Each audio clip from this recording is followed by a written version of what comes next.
Los 5 sólidos perfectos de Pitágoras y Platón. Ver apéndice 2. El misterio cósmico de Kepler. Las esferas de los 6 planetas anidados en los 5 sólidos perfectos de Pitágoras y Platón. El sólido perfecto más exterior es el cubo.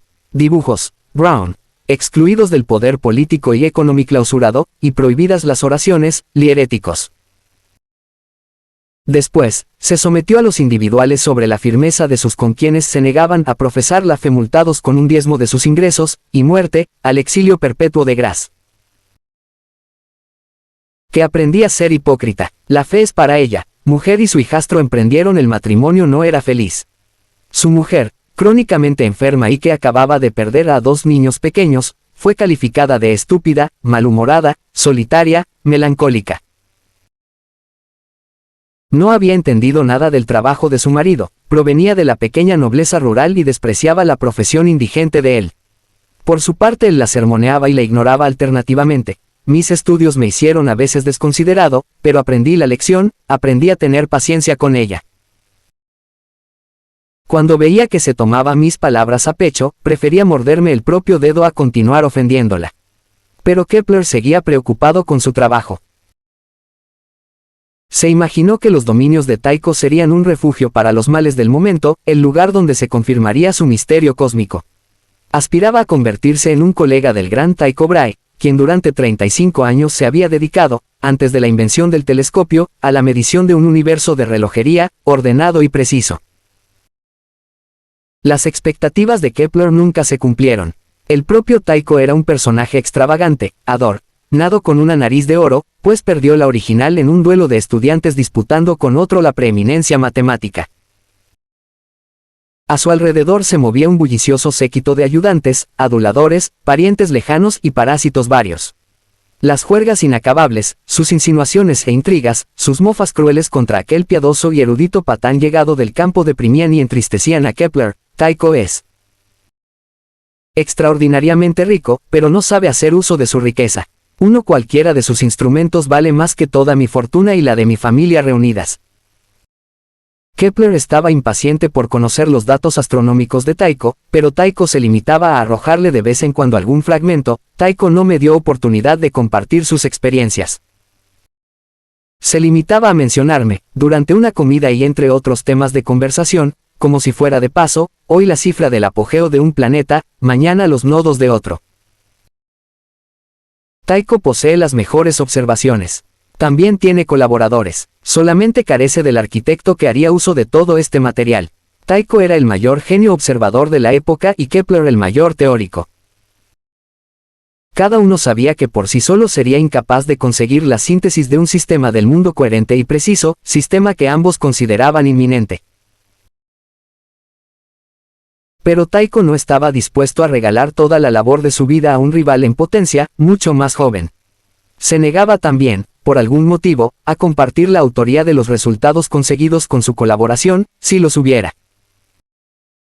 El nacimiento de la ciencia moderna, hija de la teoría y de la observación, se balanceaba al borde de este precipicio de desconfianza mutua.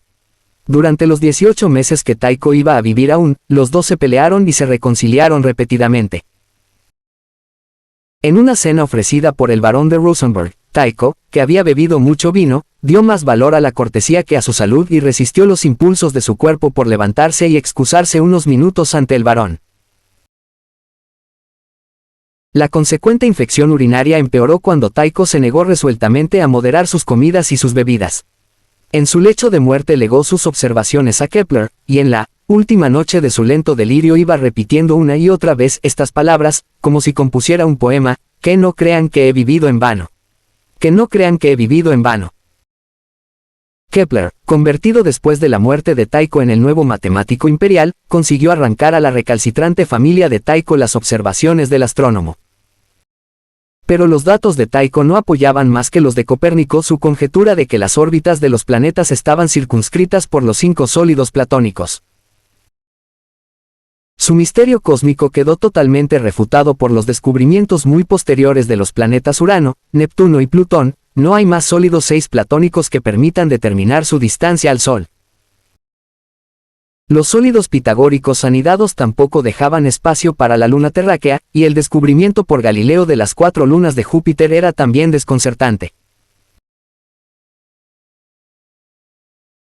Pero en lugar de desanimarse, Kepler quiso encontrar más satélites y se preguntaba cuántos satélites tenía que tener cada planeta.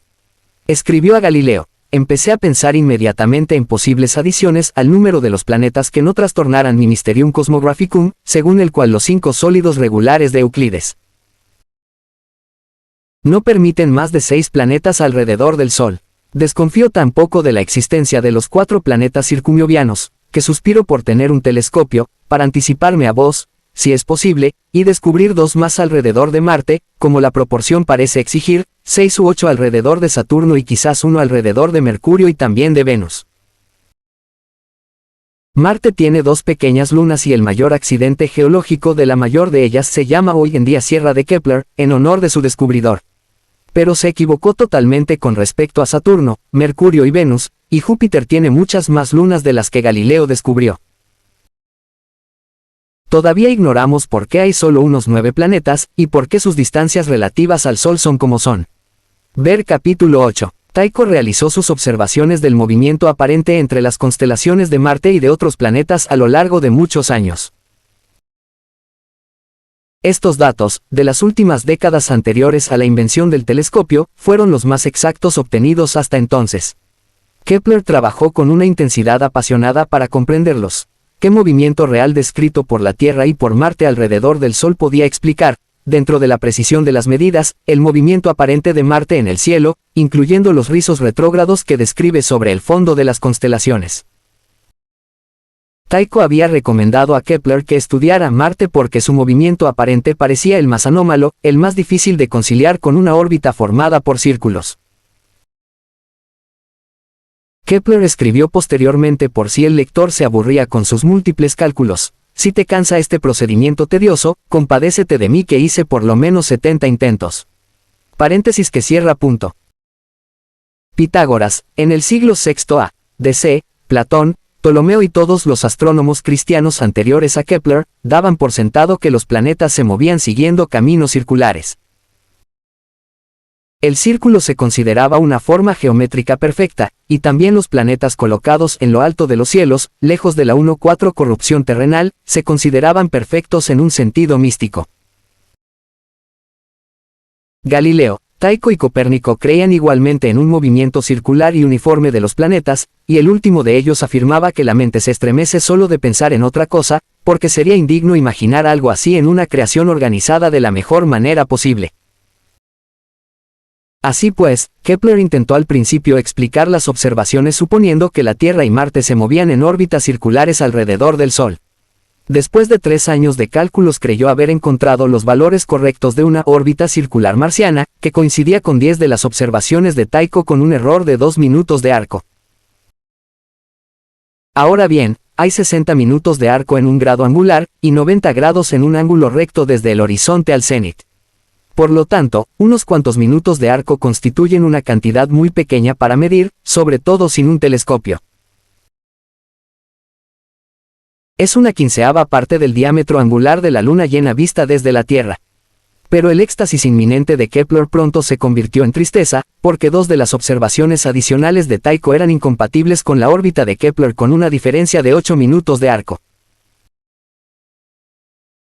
La divina providencia nos ha concedido un observador tan diligente en la persona de Tycho Brahe que sus observaciones condenan este cálculo a un error de 8 minutos, es cosa buena que aceptemos el regalo de Dios con ánimo agradecido. Si yo hubiera creído que podíamos ignorar esos 8 minutos hubiera apañado mi hipótesis de modo correspondiente. Pero esos 8 minutos, al no estar permitido ignorarlos, señalaron el camino hacia una completa reforma de la astronomía. La diferencia entre una órbita circular y la órbita real solamente podía distinguirse con mediciones precisas y con una valerosa aceptación de los hechos. El universo lleva impreso el ornamento de sus proporciones armónicas, pero hay que acomodar las armonías a la experiencia. Kepler quedó muy afectado al verse en la necesidad de abandonar una órbita circular y de poner en duda su fe en el divino geómetra. Una vez expulsados del establo de la astronomía los círculos y las espirales, solo le quedó, como dijo él, una carretada de estiércol, un círculo alargado, algo así como un óvalo. Kepler comprendió al final que su fascinación por el círculo había sido un engaño. La Tierra era un planeta, como Copérnico había dicho, y para Kepler era del todo evidente que la perfección de una Tierra arrasada por las guerras, las pestes, el hambre y la infelicidad, dejaba mucho que desear. Kepler fue una de las primeras personas desde la antigüedad en proponer que los planetas son objetos materiales compuestos, como la Tierra, de sustancia imperfecta. Y si los planetas eran imperfectos, ¿por qué no habían de serlo también sus órbitas? Probó con varias curvas ovaladas, las calculó y las desechó, cometió algunos errores aritméticos, que al principio le llevaron a rechazar la solución correcta, pero meses después y ya un tanto desesperado probó la fórmula de una elipse, codificada por primera vez en la biblioteca de Alejandría por Apolonio de Pérgamo. Descubrió que encajaba maravillosamente con las observaciones de Tycho. La verdad de la naturaleza, que yo había rechazado y echado de casa, volvió sigilosamente por la puerta trasera, y se presentó disfrazada para que yo la aceptara. Ah, qué pájaro más necio he sido. Kepler había descubierto que Marte giraba alrededor del Sol siguiendo no un círculo sino una elipse. Los otros planetas tienen órbitas mucho menos elípticas que Marte, y si Tycho le hubiera aconsejado estudiar el movimiento, por ejemplo de Venus, Kepler nunca hubiera descubierto las órbitas verdaderas de los planetas. En este tipo de órbitas el Sol no está en el centro, sino desplazado, en un foco de la elipse. Cuando un planeta cualquiera está en su punto más próximo al Sol, se acelera. Cuando está en el punto más lejano, va más lento. Es este el movimiento que nos permite decir que los planetas están siempre cayendo hacia el Sol sin alcanzarlo nunca. La primera ley del movimiento planetario de Kepler es simplemente esta: un planeta se mueve en una elipse con el Sol en uno de sus focos. En un movimiento circular uniforme, un cuerpo recorre en tiempos iguales un ángulo igual o una fracción igual del arco de un círculo. Así, por ejemplo, se precisa el doble de tiempo para recorrer 2/3 de una circunferencia que para recorrer solo 1/3 de ella. Kepler descubrió que en una órbita elíptica las cosas son distintas. El planeta, al moverse a lo largo de su órbita, barre dentro de la elipse una pequeña área en forma de cuña. Cuando está cerca del Sol, en un periodo dado de tiempo traza un arco grande en su órbita. Pero el área representada por ese arco no es muy grande, porque el planeta está entonces cerca del Sol. Cuando el planeta está alejado del Sol cubre un arco mucho más pequeño en el mismo periodo de tiempo, pero ese arco corresponde a una área mayor, pues el Sol está ahora más distante. Kepler descubrió que estas dos áreas eran exactamente iguales, por elíptica que fuese la órbita. El área alargada y delgada correspondiente al planeta cuando está alejado del Sol, y el área más corta y rechoncha cuando está cerca del Sol, son exactamente iguales. Esta es la segunda ley del movimiento planetario de Kepler: los planetas barren áreas iguales en tiempos iguales. Primera ley de Kepler: un planeta, P, se mueve siguiendo una elipse con el Sol, S, en uno de los dos focos. Segunda ley de Kepler: un planeta barre áreas iguales en tiempos iguales. El tiempo necesario para ir de B a A es igual que para ir de Fa y de D a C, y las áreas sombreadas BSA, FSE y DSC son todas iguales. Las primeras dos leyes de Kepler pueden parecer algo remotas y abstractas: los planetas se mueven formando elipses y barren áreas iguales en tiempos iguales. Bueno, ¿y qué? El movimiento circular es más fácil de comprender. Quizá tendamos a dejar de lado estas leyes como meros pasatiempos matemáticos que no tienen mucho que ver con la vida diaria. Sin embargo, estas son las leyes que obedece nuestro planeta mientras nosotros, pegados a la superficie de la Tierra, volteamos a través del espacio interplanetario. Nosotros nos movemos de acuerdo con leyes de la naturaleza que Kepler descubrió por primera vez. Cuando enviarnos naves espaciales a los planetas, cuando observamos estrellas dobles, cuando estudiamos el movimiento de las galaxias lejanas, comprobamos que las leyes de Kepler son obedecidas en todo el universo. Años después, Kepler descubrió su tercera y última ley del movimiento planetario, una ley que relaciona entre sí el movimiento de varios planetas, que da el engranaje correcto del aparato de relojería del sistema solar. La describió en un libro llamado Las armonías del mundo. La palabra armonía tenía para Kepler muchos significados, el orden y la belleza del movimiento planetario. La existencia de leyes matemáticas explicativas de ese movimiento, una idea que proviene de Pitágoras, e incluso la armonía en sentido musical, la armonía de las esferas. Aparte de las órbitas de Mercurio y de Marte, las órbitas de los otros planetas se desvían tan poco de la circularidad que no podemos distinguir sus formas reales aunque utilicemos un diagram muy preciso. La Tierra es nuestra plataforma móvil desde la cual observamos el movimiento de los otros planetas sobre el telón de fondo de las constelaciones lejanas. Los planetas interiores se mueven rápidamente en sus órbitas, a esto se debe el nombre de Mercurio. Mercurio era el mensajero de los dioses. Venus, la Tierra y Marte se mueven alrededor del Sol, con rapidez menor cada vez. Los otros planetas, como Júpiter y Saturno, se mueven majestuosa y lentamente, como corresponde a los reyes de los dioses. La tercera ley de Kepler, o ley armónica, afirma que los cuadrados de los períodos de los planetas, los tiempos necesarios para completar una órbita, son proporcionales a los cubos de sus distancias medias al Sol. Cuanto más distante está el planeta, más lento es su movimiento, pero de acuerdo con una ley matemática precisa, P2 igual a A3, donde P representa el período de rotación alrededor del Sol medido en años, y a la distancia del planeta al Sol, medida en unidades astronómicas. Una unidad astronómica es la distancia de la Tierra al Sol. Júpiter, por ejemplo, está a 5 unidades astronómicas del Sol, y A3 igual a 5 por 5 por 5 es igual a 125. ¿Cuál es el número que multiplicado por sí mismo da 125? El 11, desde luego, con bastante aproximación. Y 11 años es el periodo de tiempo que Júpiter necesita para dar una vuelta alrededor del Sol. Un argumento similar es válido para cada planeta, asteroide y cometa. Kepler, no satisfecho con haber extraído de la naturaleza las leyes del movimiento planetario, se empeñó en encontrar alguna causa subyacente aún más fundamental, alguna influencia del Sol sobre la cinemática de los mundos. Los planetas se aceleraban al acercarse al Sol y reducían su velocidad al alejarse de él. Los planetas lejanos sentían de algún modo la presencia del Sol. El magnetismo era también una influencia percibido a distancia, y Kepler, en una sorprendente anticipación de la idea de la gravitación universal, sugirió que la causa subyacente estaba relacionada con el magnetismo. Mi intención en esto es demostrar que la máquina celestial puede compararse no a un organismo divino sino más bien a un engranaje de relojería.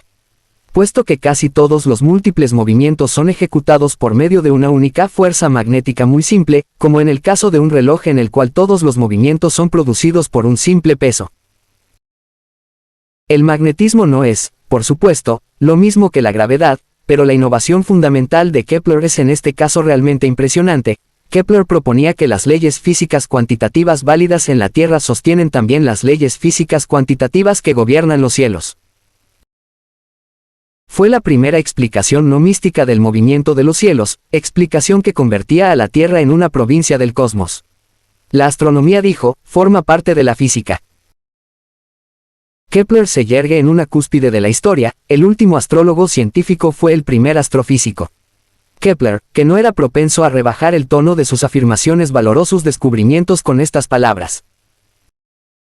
Tercera ley de Kepler, o ley armónica, que relaciona de modo preciso el tamaño de la órbita de una planeta y el período necesario para dar una vuelta alrededor del Sol.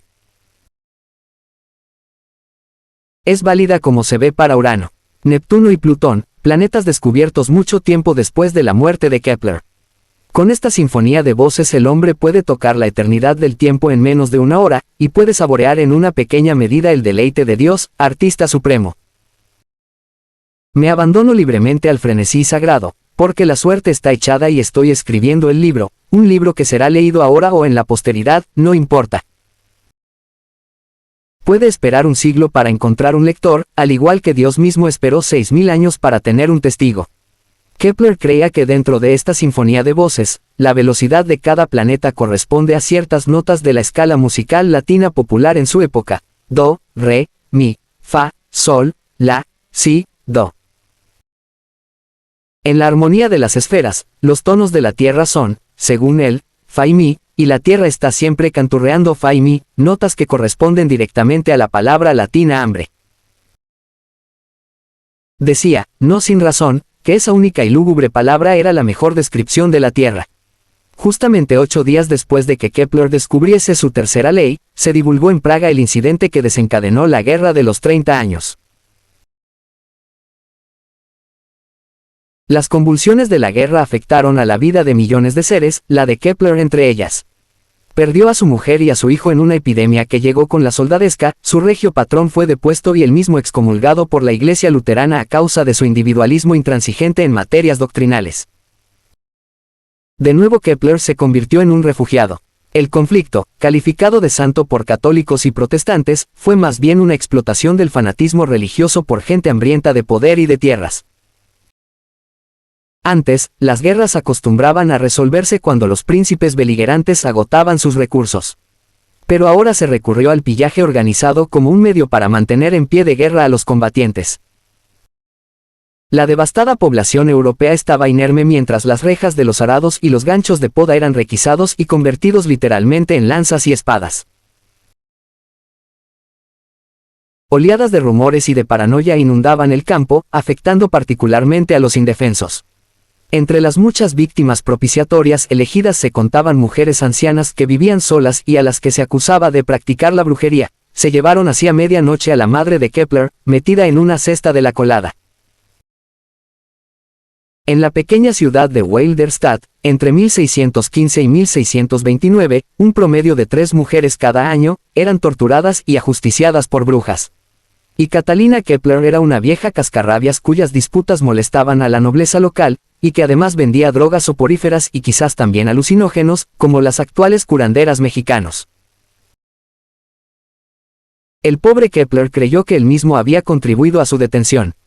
Lo creyó, porque Kepler había escrito uno de los primeros libros de ciencia ficción, con el fin de explicar y popularizar la ciencia. Se llamaba Somnium, el sueño. Imaginó un viaje a la Luna y a los viajeros del espacio situados luego en la superficie lunar observando el encantador planeta Tierra que giraba lentamente en el cielo sobre ellos. Un cambio de perspectiva permite imaginar el funcionamiento de los mundos. En la época de Kepler, una de las objeciones básicas a la idea de que la Tierra giraba era que la gente no siente este movimiento. En el Somnium Kepler intentaba mostrar la rotación de la Tierra como algo verosímil, espectacular, comprensible. Mi deseo, mientras la multitud no yerre, es estar de parte de la mayoría. Me esfuerzo, por tanto, en explicar las cosas al mayor número posible de personas. En otra ocasión escribió en una carta: no me condenéis completamente a la rutina del cálculo matemático, dejadme tiempo para las especulaciones filosóficas, mi verdadero placer. Paréntesis que cierra punto. Con la invención del telescopio se estaba haciendo posible aquello que Kepler llamó geografía lunar. En el Somnium describía la luna llena de montañas, y de valles, y tan porosa como si la hubieran excavado totalmente con cavidades y cavernas continuas, una referencia a los cráteres lunares que Galileo había descubierto recientemente con el primer telescopio astronómico. También imaginó que la luna tenía habitantes, bien adaptados a las inclemencias del ámbito local. Describe a la Tierra vista desde la superficie lunar, girando lentamente, e imagina que los continentes y océanos de nuestro planeta provocan alguna asociación de imágenes como la cara de la luna. Describe la zona donde el sur de España y el norte de África entran casi en contacto por el estrecho de Gibraltar como una joven con el vestido suelto a punto de besar a su amante, aunque a mí me recuerda más a 2 narices rozándose. Kepler habla de la gran intemperancia del clima en la Luna y las violentas alternadas de calores y fríos extremos, debidas a la longitud del día y de la noche lunar, lo cual es totalmente correcto.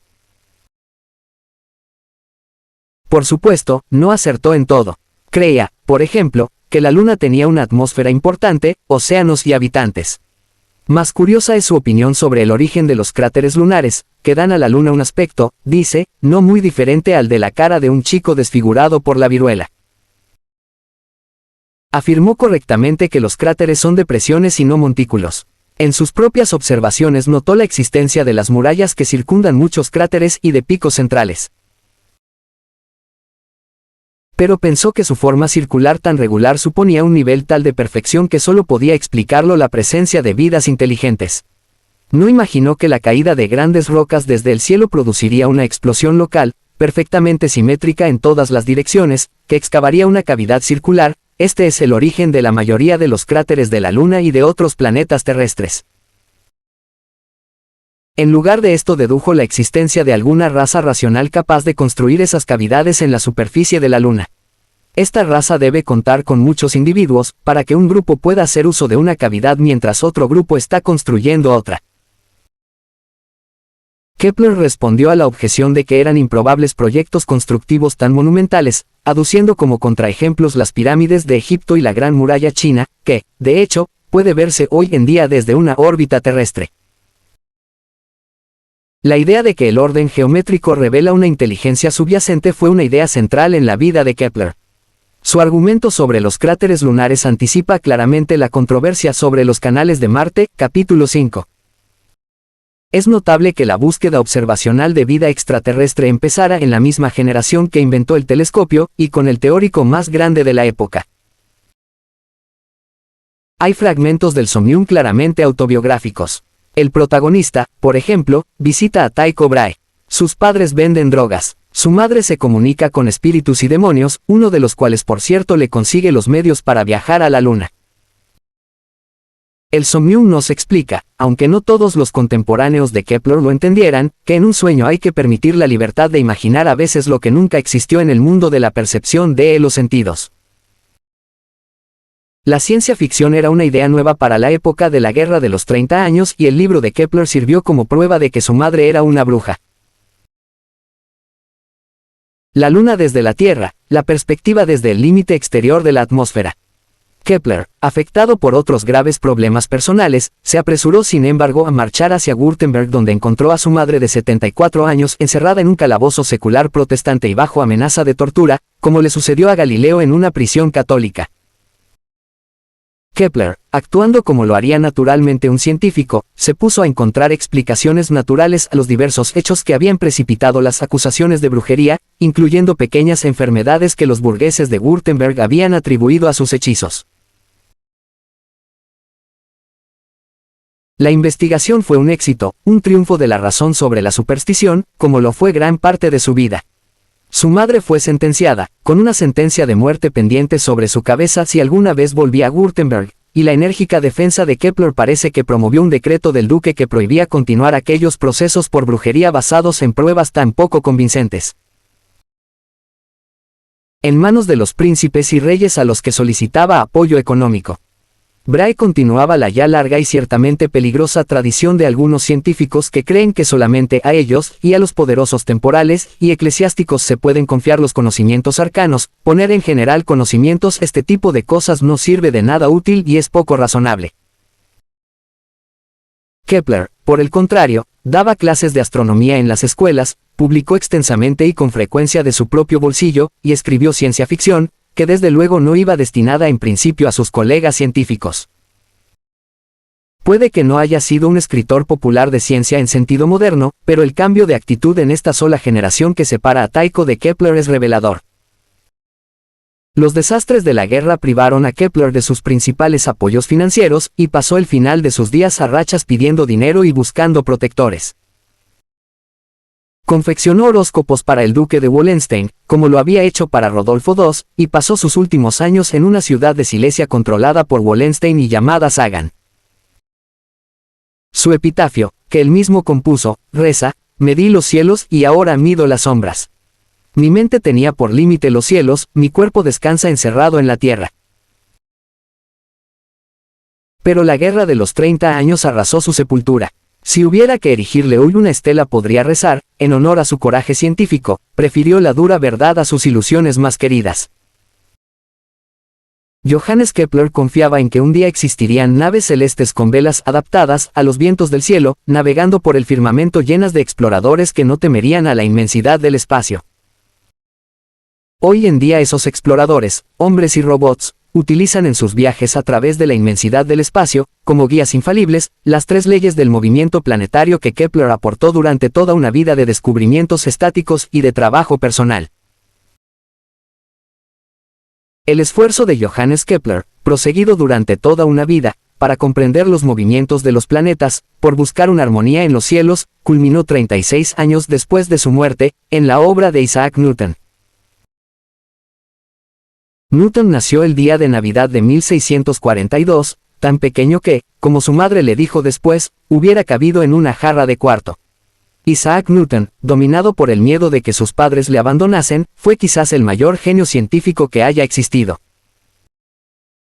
Incluso de joven, Newton se preocupaba por cuestiones de tan poca monta como saber, por ejemplo, si la luz era una sustancia o un accidente, o conocer el mecanismo que permitía a la gravedad actuar, a pesar de un vacío intermedio. Pronto decidió que la convencional creencia cristiana en la Trinidad era una lectura errada de la Escritura. Según su biógrafo, John Maynard Keynes, Maimónides, racionales o escéptico sino basándose totalmente en la interpretación de autoridades antiguas, estaba persuadido de que los documentos revelados no apoyaban las doctrinas trinitarias, las cuales se debían a la falsificación posterior. El Dios revelado era un único Dios. Pero esto era un terrible secreto que Newton ocultó con gran sacrificio toda su vida. Era más bien un judío monoteísta de la escuela de llegó a su conclusión no por motivos Al igual que Kepler, no fue inmune a las supersticiones de su época y tuvo muchos contactos con el misticismo. De hecho, gran parte del desarrollo intelectual de Newton se puede atribuir a esta tensión entre racionalismo y misticismo. En la feria de Stourbridge, en 1663, a los 20 años, adquirió un libro de astrología, solo por la curiosidad de ver qué contenía. Lo leyó hasta llegar a una ilustración que no pudo entender, porque desconocía la trigonometría. Compró entonces un libro de trigonometría, pero pronto vio que no podía seguir los argumentos geométricos. Encontró pues un ejemplar de los elementos de geometría de Euclides y empezó a leerlo. 2 años después inventaba el cálculo diferencial. De estudiante, Newton estuvo fascinado por la luz y obsesionado por el sol. Se dedicó al peligroso experimento de mirar fijamente la imagen del sol en un espejo. En pocas horas había dejado mis ojos en tal estado que no podía mirar con ningún ojo ningún objeto brillante sin ver el sol delante de mí, de modo que no me atreví a leer ni a escribir, sino que a fin de recuperar el uso de mis ojos me encerré en mi habitación después de oscurecerla, 3 días seguidos, y utilicé todos los medios para distraer mi imaginación. Porque si pensaba en él al momento veía su imagen aunque estuviera a oscuras. En 1666, a la edad de 23 años, Newton estaba estudiando en la Universidad de Cambridge, cuando un brote epidémico le obligó a pasarse un año en cama en el pueblecito aislado de Woolsthorpe, en donde había nacido. Allí se dedicó a inventar el cálculo diferencial e integral, a realizar descubrimientos fundamentales sobre la naturaleza de la luz y a establecer las bases para la teoría de la gravitación universal. El único año parecido a este en la historia de la física fue el año milagroso de Einstein en 1905. Cuando le preguntaban cómo había llevado a cabo sus sorprendentes descubrimientos, Newton contestaba enigmáticamente, pensando en ellos. Su labor era tan importante que su profesor en Cambridge, Isaac Barrow, renunció a su cátedra de matemáticas y la cedió a Newton 5 años después de que el joven estudiante regresase a la universidad. Newton fue descrito por su criado del siguiente modo: ni montar a caballo para tomar el aire, ni pasear ni jugar a los bolos, u otro ejercicio cualquiera. Él creía que cualquier hora que no estuviera dedicada a sus estudios era una hora perdida, y lo cumplía tanto que raramente dejaba su habitación excepto para dar clase en las horas prefijadas. Donde tan pocos iban a escucharle, y aún menos le entendían, que a menudo a falta de oyentes hablaba, por decirlo así, para las paredes. Ni los estudiantes de Kepler ni los de Newton supieron nunca lo que se estaban perdiendo. Newton descubrió la ley de la inercia, la tendencia de un objeto en movimiento a continuar moviéndose en una línea recta, a menos que sufra la influencia de algo que le desvíe de su camino. Newton supuso que si la Luna no salía disparada en línea recta, según una línea tangencial a su órbita, se debía a la presencia de otra fuerza que la empujaba en dirección a la Tierra, y que desviaba constantemente su camino convirtiéndolo en un círculo. Newton llamó a esta fuerza gravedad y creyó que actuaba a distancia. No hay nada que conecte físicamente la Tierra y la Luna y sin embargo la Tierra está constantemente tirando de la Luna hacia nosotros. Newton se sirvió de la tercera ley de Kepler y dedujo matemáticamente la naturaleza de la fuerza de la gravedad. 9. Demostró que la misma fuerza que hacía caer una manzana sobre la Tierra mantenía a la Luna en su órbita y explicaba las revoluciones de las lunas de Júpiter, recientemente descubiertas en aquel entonces, en sus órbitas alrededor de aquel lejano planeta. Las cosas han estado cayendo desde el principio de los tiempos. Que la Luna gira alrededor de la Tierra es un hecho que la humanidad ha creído a lo largo de toda su historia. Newton fue el primero en pensar que esos dos fenómenos se debían a la misma fuerza. Este es el significado de la palabra universal aplicada a la gravitación newtoniana. La misma ley de la gravedad es válida para cualquier punto del universo. Es una ley de cuadrado inverso. La fuerza disminuye inversamente al cuadrado de la distancia. Si separamos dos objetos el doble de su distancia anterior, la gravedad que ahora tiende a juntarlos es solo una cuarta parte de la de antes. Si los separamos 10 veces más lejos, la gravedad es 10 al cuadrado, 102 igual a 100 veces menor. Se entiende en cierto modo que la fuerza deba ser inversa, es decir que disminuya con la distancia. Si la fuerza fuese directa y aumentara con la distancia, la fuerza mayor actuaría sobre los objetos más distantes, y yo supongo que toda la materia del universo acabaría precipitándose para formar una simple masa cósmica.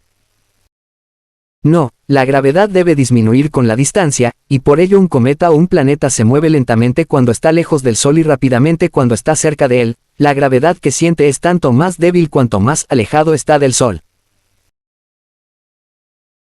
Las tres leyes de Kepler sobre el movimiento planetario pueden derivarse de los principios newtonianos. Las leyes de Kepler eran empíricas, basadas en las laboriosas observaciones de Tycho Brahe. Las leyes de Newton eran teóricas, abstracciones matemáticas bastante simples, a partir de las cuales podían derivarse, en definitiva. Isaac Newton, pintura de Jean Leon Wens, copyright National Geographic Society. Todas las mediciones de Tycho.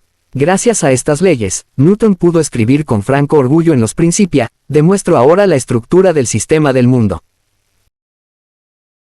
Más adelante, Newton presidió la Royal Society, una asociación de científicos, y fue director de la Casa de la Moneda, donde dedicó sus energías a suprimir la falsificación de monedas.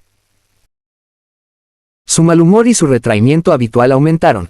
Decidió abandonar los asuntos científicos que provocaban broncas disputas con otros científicos, sobre todo por cuestiones de prioridad, y algunos propagaron historias contando que había sufrido el equivalente en el siglo XVII de una crisis nerviosa.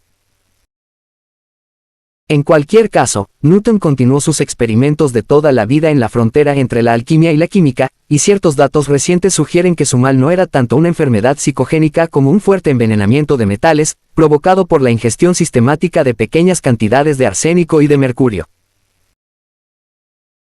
Era costumbre habitual entre los químicos de la época utilizar el sentido del gusto como instrumento analítico. Sin embargo, sus prodigiosos poderes intelectuales se mantuvieron intactos. En 1696, el matemático suizo Johann Bernoulli retó a sus colegas a solucionar una cuestión irresoluble, llamada el problema de la braquistócrona, o sea determinar la curva que conecta dos puntos, desplazados lateralmente uno de otro, a lo largo de la cual un cuerpo caería en el menor tiempo posible bajo la única acción de la gravedad.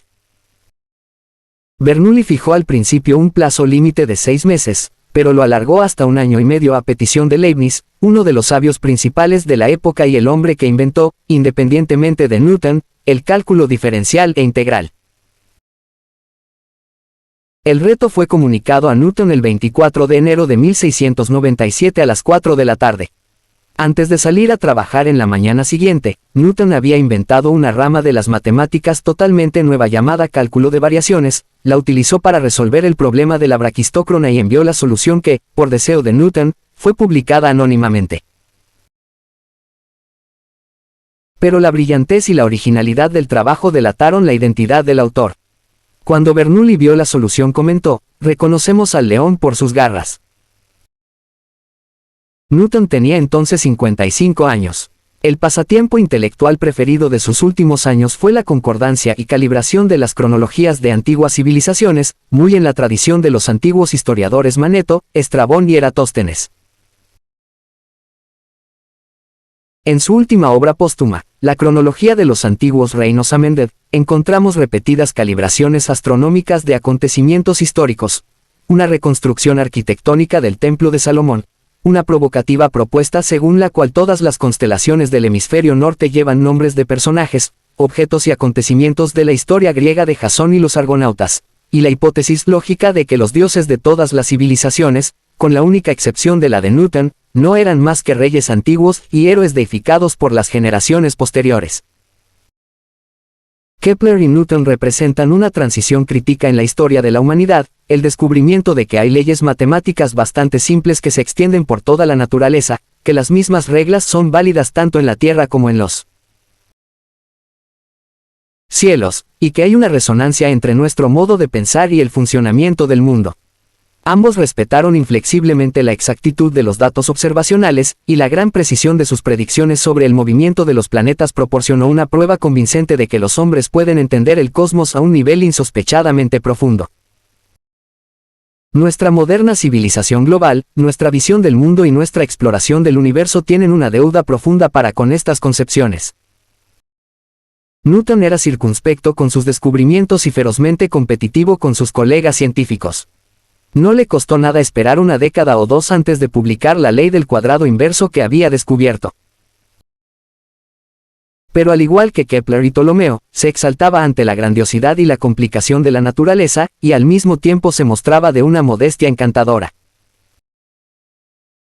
Poco antes de morir escribió: "No sé qué opina el mundo de mí, pero yo me siento como un niño que juega en la orilla del mar, y se divierte descubriendo de vez en cuando un guijarro más liso o una concha más bella de lo corriente, mientras el gran océano de la verdad se extiende ante mí, todo el por descubrir". El cometa West, fotografiado en febrero de 1976 desde la Tierra por Martin Gruzman de Gromau, Alemania Occidental. Un viento de protones y electrones procedente del Sol, que se acaba de poner bajo este horizonte, forma con su soplo la gran cola que parte del núcleo helado del cometa. Recuerdo 9 mundos. Edda islandés de Snorri Strulson, 1200. Me he convertido en muerte, en el destructor de mundos. Bhagavad Gita. Puertas de cielo y de infierno son adyacentes e idénticas. Nikos Kazantzakis, la última tentación de Cristo. La tierra es un lugar encantador y más o menos plácido. Las cosas cambian pero lentamente. Podemos vivir toda una vida y no presenciar personalmente desastres naturales de violencia superior a una simple tormenta. Y de este modo nos volvemos relajados, complacientes, tranquilos. Pero en la historia de la naturaleza los hechos hablan por sí solos. Ha habido mundos devastados. Incluso nosotros, los hombres, hemos conseguido la dudosa distinción técnica de poder provocar nuestros propios desastres, tanto intencionados como inadvertidos. En los paisajes de otros planetas que han conservado las marcas del pasado, hay pruebas abundantes de grandes catástrofes. Todo depende de la escala temporal. Un acontecimiento que sería impensable en un centenar de años, puede que sea inevitable en un centenar de millones de años. Incluso en la Tierra, incluso en nuestro propio siglo, han ocurrido extraños acontecimientos naturales. En las primeras horas de la mañana del 30 de junio de 1908, en Siberia Central, se observó una gigantesca bola de fuego moviéndose rápidamente a través del cielo. Cuando tocó el horizonte se produjo una enorme explosión que arrasó 2.000 kilómetros cuadrados de bosque e incendió con una ráfaga de fuego miles de árboles cercanos al lugar del impacto. La consiguiente onda de choque atmosférica dio 2 veces la vuelta a la Tierra. En los 2 días siguientes, el polvillo presente en la atmósfera era tan abundante que se podía leer el periódico de noche, en las calles de Londres, a 10.000 kilómetros de distancia, por la luz que este polvillo dispersaba.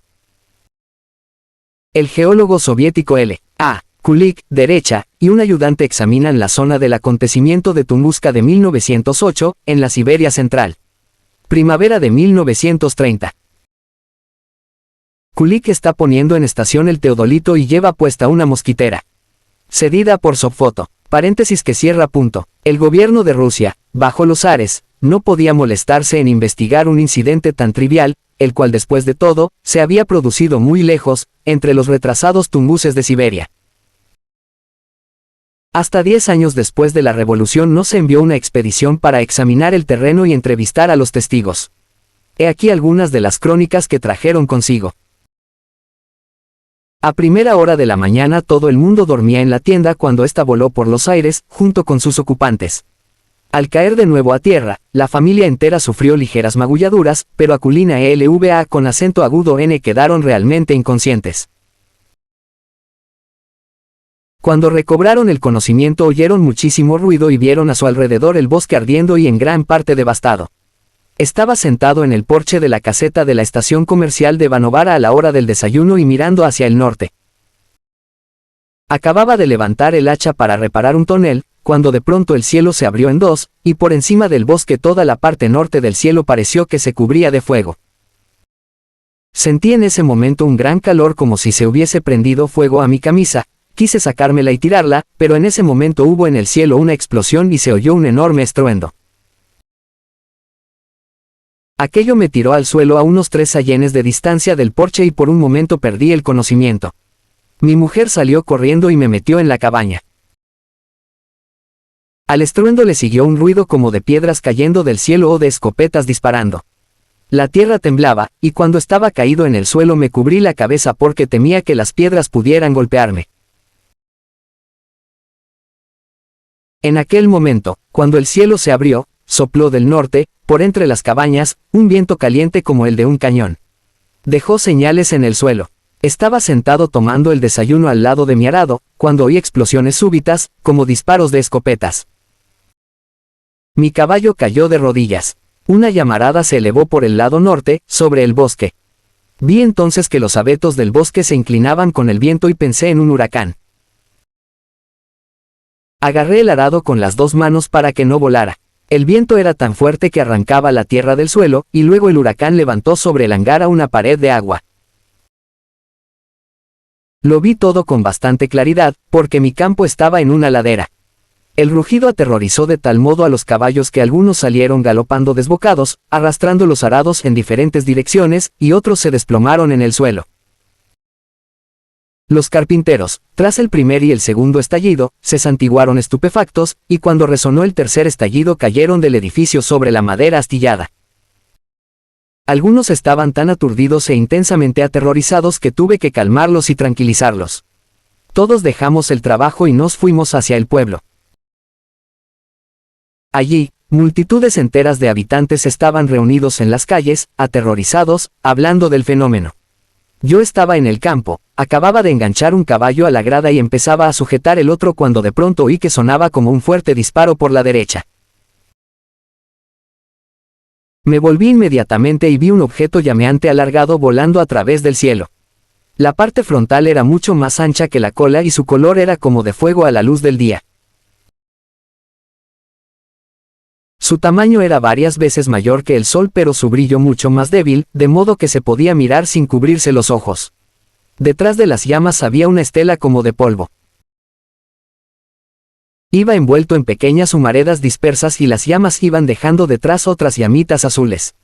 Cuando hubo desaparecido la llama, se oyeron estallidos más fuertes que el disparo de una escopeta, podía sentirse temblar el suelo, y saltaron los vidrios de las ventanas de la cabaña. Estaba lavando ropa en el bancal del río Can. De pronto se oyó un ruido como el aleteo de un pájaro asustado, y apareció en el río una especie de marea. Después se oyó un estallido único tan fuerte que una de las mujeres trabajadoras se cayó al agua. Este notable caso se conoce por el acontecimiento de Tunguska.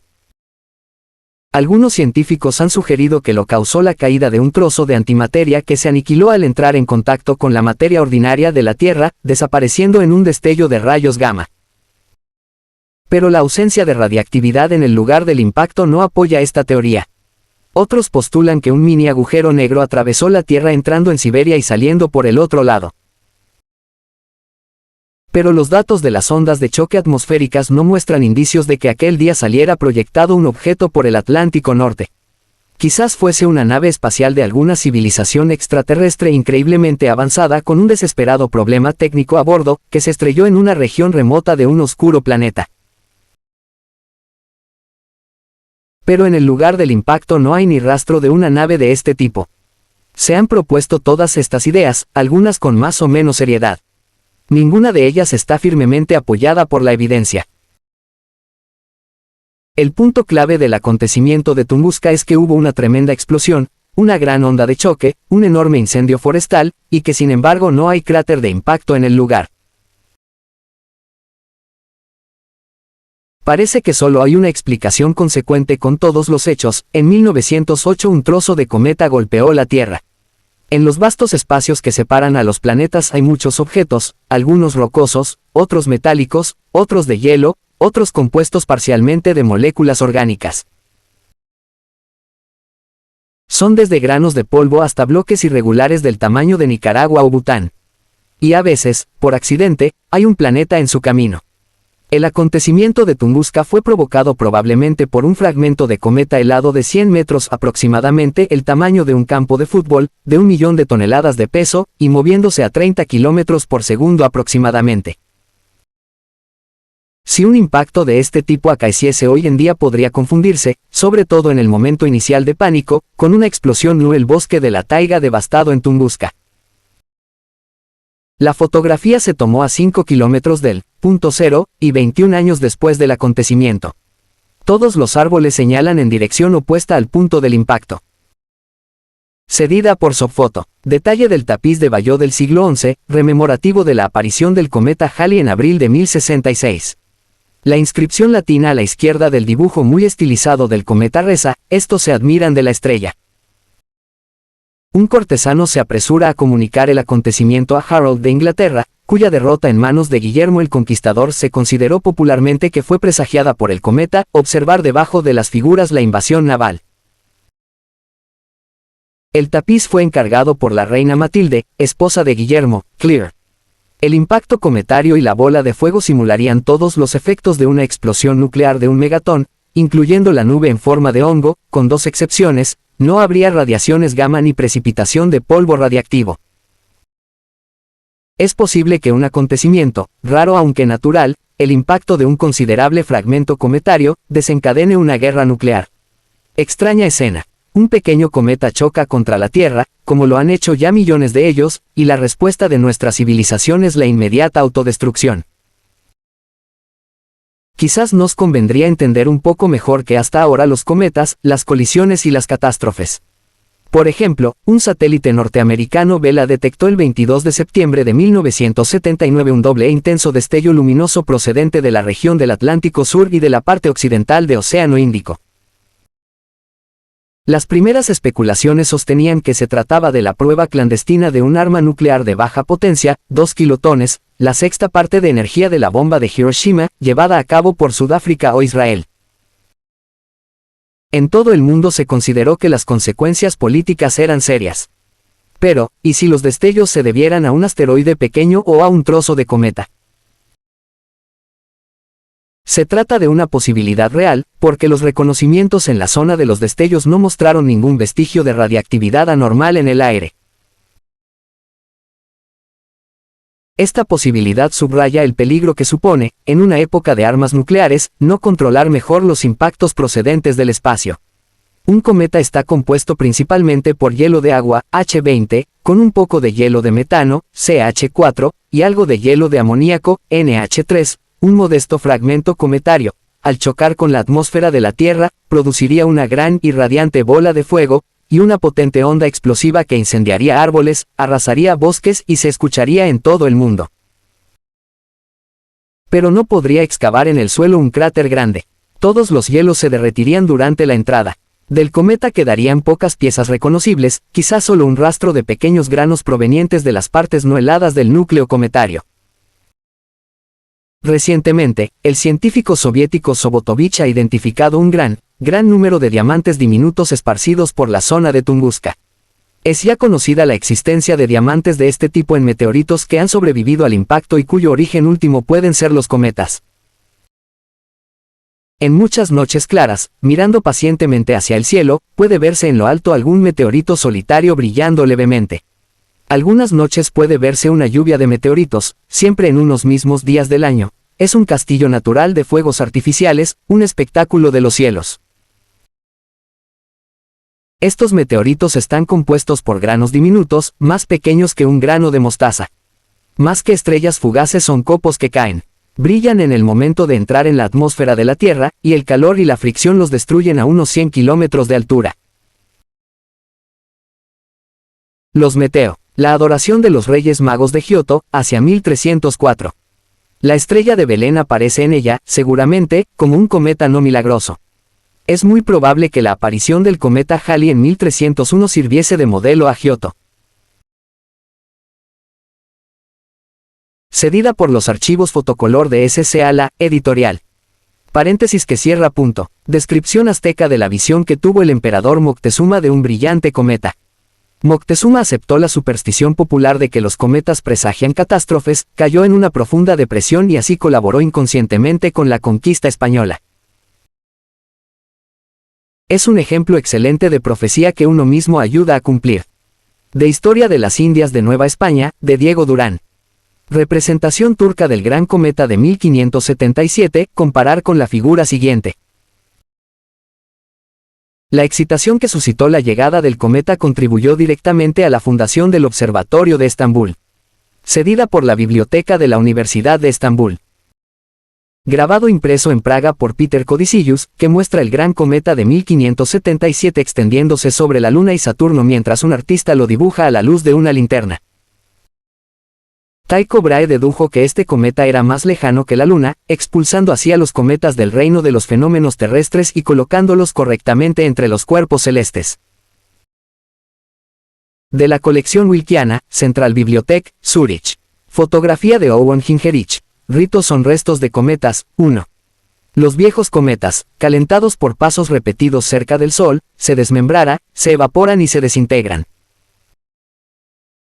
Los restos se dispersan llenando toda la órbita cometaria.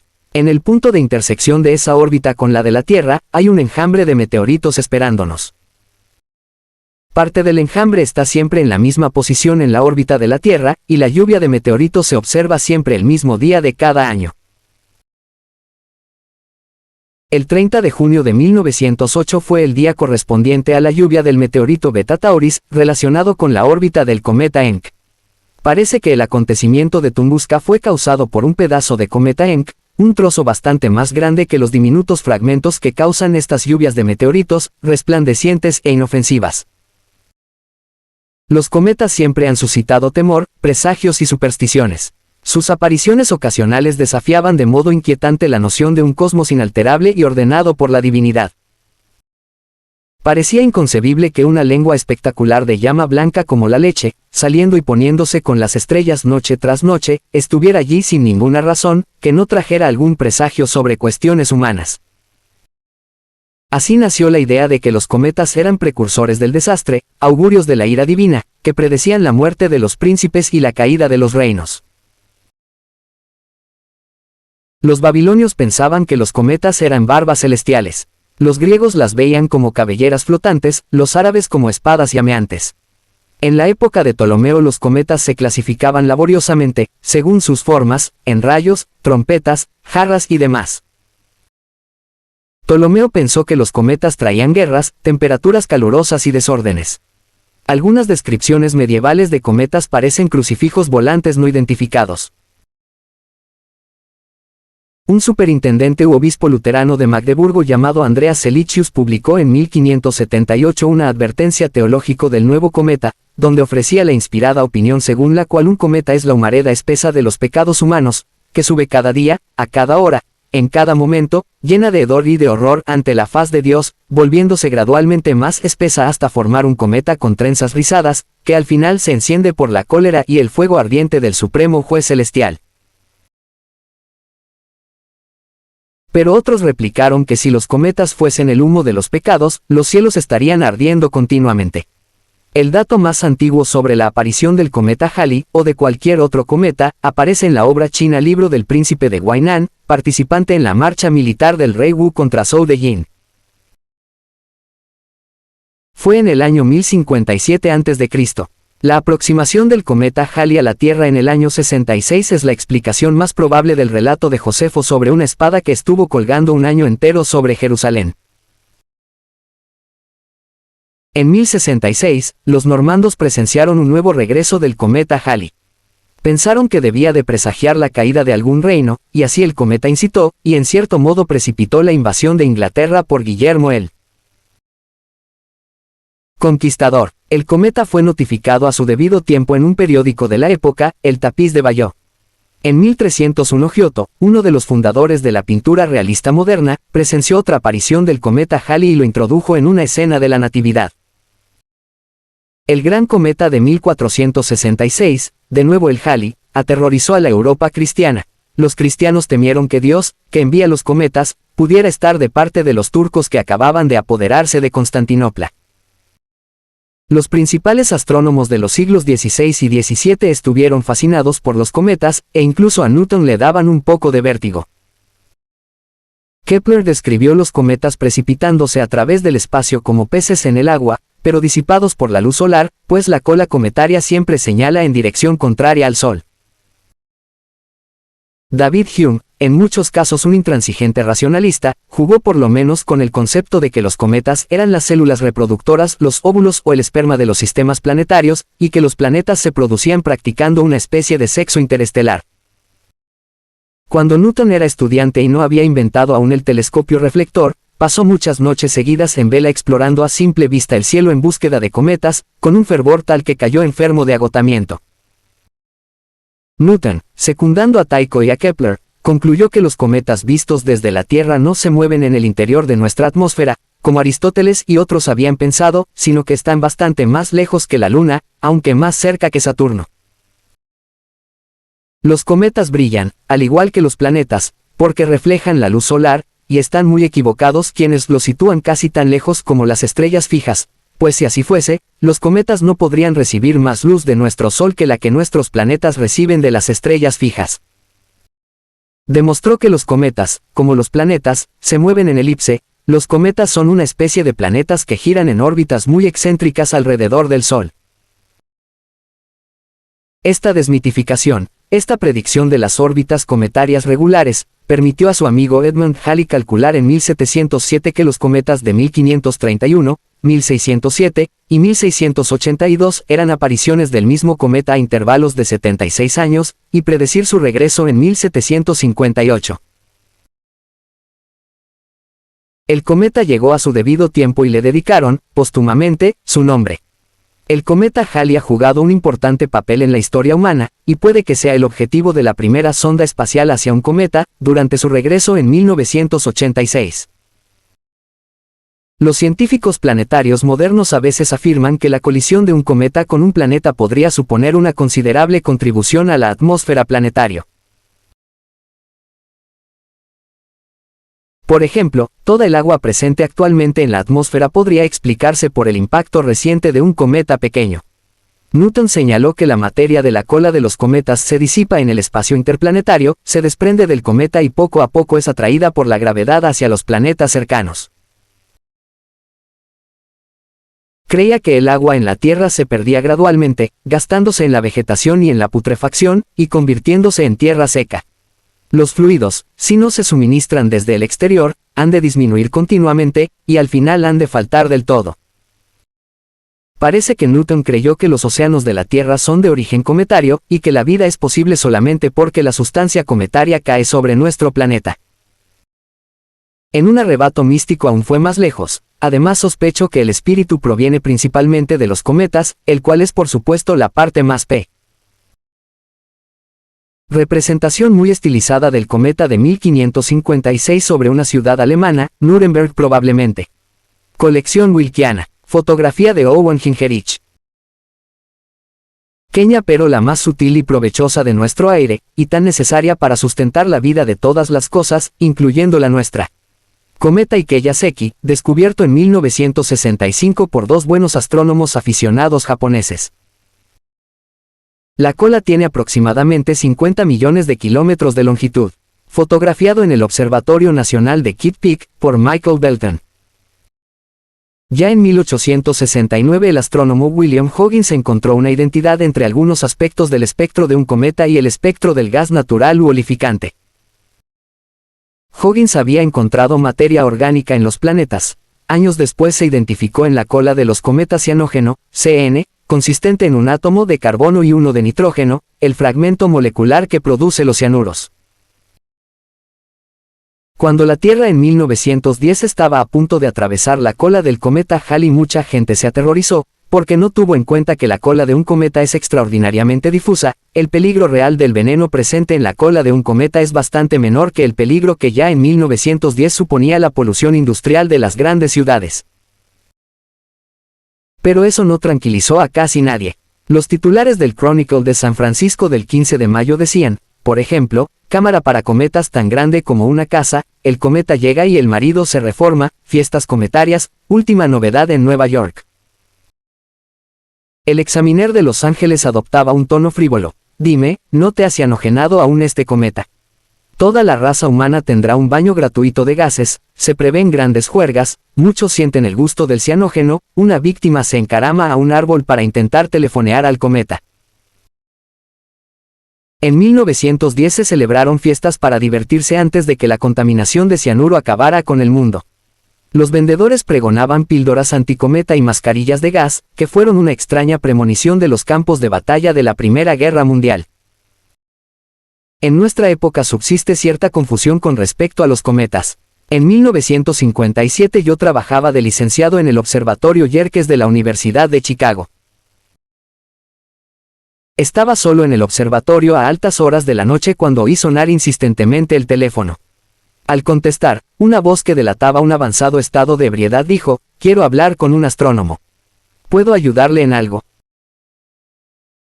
«Sí, verá, estamos en el jardín con esta fiesta, aquí en Wilmette, y hay algo en el cielo. Pero lo bueno es que si lo miras directamente desaparece. Y si no lo miras está ahí». La parte más sensible de la retina no está en el centro del campo de visión. Las estrellas débiles y otros objetos pueden verse desviando la vista ligeramente. Yo sabía que en el cielo y apenas visible en aquel momento había un cometa recién descubierto llamado Arend Roland. Le dije por tanto que lo que estaba viendo era probablemente un cometa. Hubo un largo silencio, seguido de la pregunta, ¿y eso qué es? Un cometa, respondí, es una bola de nieve de 1 milla de ancho. Después de un largo silencio el borracho solicitó, quiero hablar con un astrónomo de verdad. Cuando reaparezca en 1986 el cometa Halley me gustará saber qué dirigentes políticos se asustarán de la aparición, y qué otras estupideces nos tocará oír. Los planetas se mueven en órbitas elípticas alrededor del Sol, pero sus órbitas no son muy elípticas. De entrada y a primera vista, son casi indistinguibles de un círculo.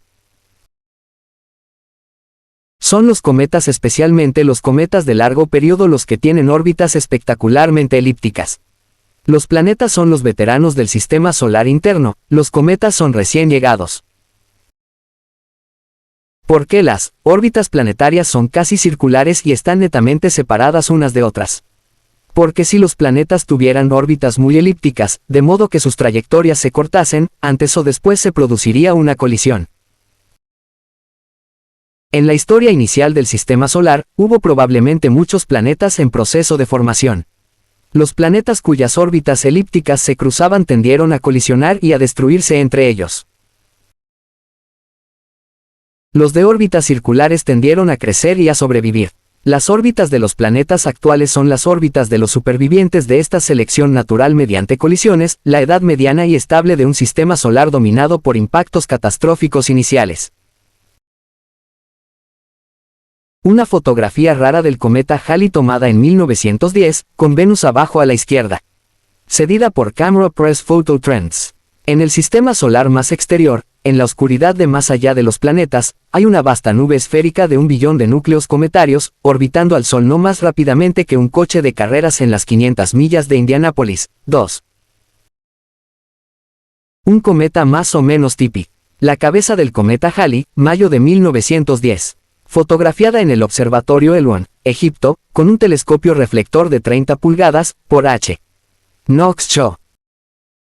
Cometa Humason, fotografiado con un telescopio Schmidt de 48 pulgadas en los observatorios Hale, 1961, y nombrado después como su descubridor Milton Humason, véase capítulo 10.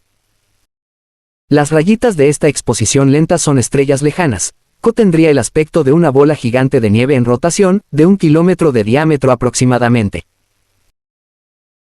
La mayoría de los cometas nunca atraviesan el límite marcado por la órbita de Plutón. Pero en ocasiones el paso de una estrella provoca una agitación y conmoción gravitatorias en la nube cometaria, y un grupo de cometas se encuentra trasladado a órbitas muy elípticas y precipitándose hacia el Sol. Su recorrido sufre luego más variaciones por encuentros gravitatorios con Júpiter y Saturno, y una vez cada 100 años más o menos tiende a emprender una carrera hacia el interior del sistema solar. En algún punto entre las órbitas de Júpiter y Marte empezará a calentarse y a evaporarse. La materia que sale expulsada de la atmósfera del Sol, el viento solar, transporta fragmentos de polvo y de hielo hacia detrás del cometa, formando una cola incipiente. Si Júpiter tuviera 1 metro de longitud, nuestro cometa sería más pequeño que una mota de polvo, pero su cola una vez desarrollada del todo es tan grande como las distancias entre los mundos. Cuando está a una distancia que le hace visible desde la Tierra provoca, en cada una de sus órbitas, estallidos de fervor supersticioso entre los terrestres. Pero con el tiempo, los terrestres comprenden que los cometas no viven en la misma atmósfera que ellos, sino fuera, entre los planetas. Calculan luego su órbita. Y quizás un día no muy lejano lancen un pequeño vehículo espacial dedicado a investigar a este visitante del reino de las estrellas. Los cometas, más tarde o más temprano, chocan con los planetas. La Tierra y su acompañante la Luna tienen que estar bombardeadas por cometas y por pequeños asteroides, los escombros que quedaron de la formación del sistema solar. Puesto que hay más objetos pequeños que grandes, tiene que haber más impactos de pequeños objetos que de grandes. El impacto de un pequeño fragmento cometario con la Tierra, como el de Tunguska, debería ocurrir una vez cada 100.000 años aproximadamente. Pero el impacto de un cometa grande, como el cometa Halley, cuyo núcleo es quizás de 20 kilómetros de diámetro, debería ocurrir solamente una vez cada 1.000 millones de años. Cuando un objeto pequeño o de hielo colisiona con un planeta o una luna, quizás no produzca una cicatriz muy señalada. Pero si el objeto que hace impacto es mayor o está formado principalmente por rocas, se produce en el impacto una explosión que excava un cuenco hemisférico llamado cráter de impacto. Y si ningún proceso borra o rellena el cráter, puede durar miles de millones de años. En la Luna no hay casi erosión y cuando examinamos su superficie la encontramos cubierta con cráteres de impacto, en número muy superior al que puede explicar la dispersa población de residuos cometarios y asteroidales que ahora ocupa el sistema solar interior. La superficie de la Luna ofrece un elocuente testimonio de una etapa previa de la destrucción de mundos, que finalizó hace ya miles de millones de años. Los cráteres de impacto no son exclusivos de la Luna. Los encontramos en todo el sistema solar interior, desde Mercurio, el más cercano al Sol, hasta Venus, cubierto de nubes, y hasta Marte con sus lunas diminutas, Phobos y Deimos. Estos son los planetas terrestres, nuestra familia de mundos, los planetas más o menos parecidos a la Tierra. Tienen superficies sólidas, interiores formados por roca y hierro, y atmósferas que van desde el vacío casi total hasta presiones 90 veces superiores a las de la Tierra. Se agrupan alrededor del Sol, la fuente de luz y calor, como excursionistas alrededor del fuego de campamento. Todos los planetas tienen unos 4.600 millones de años de edad. Todos ellos, al igual que la Luna, ofrecen testimonios elocuentes de una era de impactos catastróficos en la primitiva historia del sistema solar. Más allá de Marte entramos en un régimen muy diferente, el reino de Júpiter y de otros planetas jovianos o gigantes. Se trata de mundos inmensos compuestos principalmente de hidrógeno y de helio, con menos cantidades de gases ricos en hidrógeno, como el metano, amoníaco y agua. No vemos aquí superficies sólidas, solamente la atmósfera y las nubes multicolores. Son planetas serios, no pequeños mundos fragmentarios como la Tierra. Dentro de Júpiter podría caber 1 millar de tierras. Si en la atmósfera de Júpiter cayese un cometa o un asteroide, no esperaríamos que se formara un cráter visible, sino solo un claro momentáneo entre las nubes. No obstante, sabemos también que en el sistema solar exterior ha habido una historia de colisiones que ha durado miles de millones de años, porque Júpiter tiene un gran sistema de más de una docena de lunas, 5 de las cuales fueron examinadas de cerca por la nave espacial Voyager. También aquí encontramos pruebas de catástrofes pasadas. Cuando el sistema solar esté totalmente explorado, probablemente tendremos pruebas de impactos catastróficos en todos los 9 mundos, desde Mercurio a Plutón, y en todas las pequeñas lunas, cometas y asteroides. En la cara próxima de la Luna hay unos 10.000 cráteres visibles con el telescopio desde la Tierra. La mayoría de ellos están en antiguas montañas lunares y datan de la época de formación final de la Luna por acreción de escombros interplanetarios. Hay alrededor de 1 millar de cráteres mayores de 1 kilómetro de longitud en los Maria, en latín mares, las regiones bajas que quedaron inundadas, quizás por lava, poco tiempo después de su formación, cubriendo los cráteres preexistentes. Por lo tanto, los cráteres de la Luna deberían formarse hoy, de modo muy aproximado, a razón de 109 años, 104 cráteres igual a 105 años, cráter, un intervalo de 100.000 años entre cada fenómeno de craterización. Es posible que hubiera más escombros interplanetarios hace unos cuantos miles de millones de años que ahora, y quizás tendríamos que esperar más de 100.000 años para poder ver la formación de un cráter en la Luna. La Tierra tiene un área mayor que la Luna, por lo tanto tendríamos que esperar unos 10.000 años entre cada colisión capaz de crear en nuestro planeta cráteres de 1 kilómetro de longitud. Si tenemos en cuenta que el cráter del meteorito de Arizona, un cráter de impacto de 1 kilómetro aproximado de longitud, tiene 30 o 40.000 años de antigüedad, las observaciones en la Tierra concuerdan con estos cálculos tan vastos. El impacto real de un cometa pequeño o de un asteroide con la Luna puede producir una explosión momentánea de brillo suficiente. Desintegración del cometa West en 4 fragmentos, ver la portada de este capítulo. Fotografiado por C. F. Knuckles y A. S. Mural, Observatorio de la Universidad del Estado de Nuevo México. Cráter del meteorito, Arizona. Este cráter tiene un diámetro de 1.2 kilómetros y se formó hace probablemente 15.000 a 40.000 años, cuando una masa de hierro de 25 metros de longitud chocó contra la Tierra a una velocidad de 15 kilómetros por segundo. La energía liberada fue equivalente a la de una explosión nuclear de 4 megatones. Amanecer en el cráter Copérnico, exactamente al norte del ecuador lunar. Tiene 100 kilómetros de diámetro. Cuando, a diferencia de esta fotografía, el cráter está iluminado de cara, su sistema de rayos destaca mucho. Foto del vehículo orbital Apolo. Cedida por la NASA. Paréntesis que cierra punto. Amanecer de la Tierra sobre las colinas ondulantes y los cráteres superpuestos de modo complejo de la Luna. Foto del vehículo orbital Apolo. Cedida por la NASA.